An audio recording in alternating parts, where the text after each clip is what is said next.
Is the fact that we're a very young country. More than half the population of Mexico, which is about 120, is under 25 years old. And it is the young people that are driving this. The people that are entering, it's a new generation that is looking at the world in a very different way, that is obviously pursuing different ways of expressing their creativity.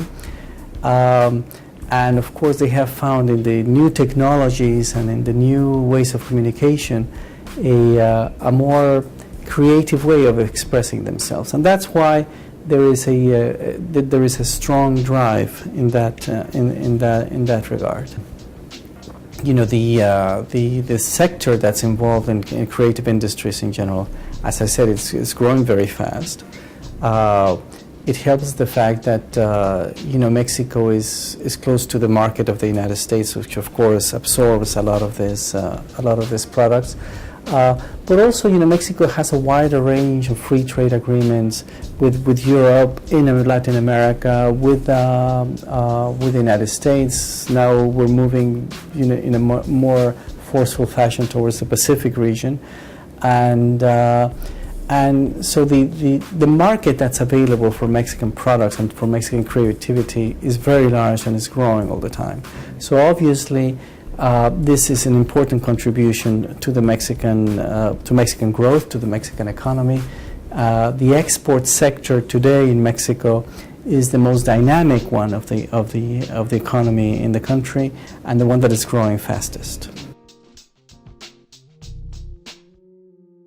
Yeah, there are tax incentives, and it's also support for those schools and centers of learning where people can, you know, can learn that, or have the tools for work in this. In two ways. One of them, of course, is the technical aspect of the creative industries, something like workshops, and the other one, of course, is training people to be entrepreneurs, like, you know, business administrators, and there's so that they know. I mean, once you have the knowledge of the technical knowledge, but what are you going to do about it? How are you going to go about setting up a business? And so in that sense, that's sort of, I would say, the government contribution. But I think the largest contribution, of course, comes from the initiative of the young people, and not only young people, but, you know, mostly young people that want to do something and are doing something to expand the creative industries in Mexico. Yeah, and maybe, you know, the things that you have to look at, I think, two things here. One of them is the quality of the creative product, and not just the quantity of it. And I think that what you get is that from some of the countries like China, of course, you're getting, you know, larger quantity, good things in some cases.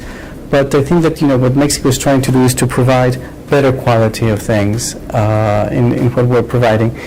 Another aspect that I think is important for you to know is that a great deal of our economic sectors in Mexico are today very integrated with the American market.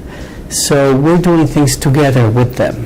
You know, it's yes, we are competing to some extent, but sometimes we're competing together, entrepreneurs in the United States and in Mexico, for the market, not only of the United States, but also the Mexican market, which is a large and growing market, and some of the other markets that, you know, around the world. And, you know, Latin America is also developing at a significant pace, and other places of the world.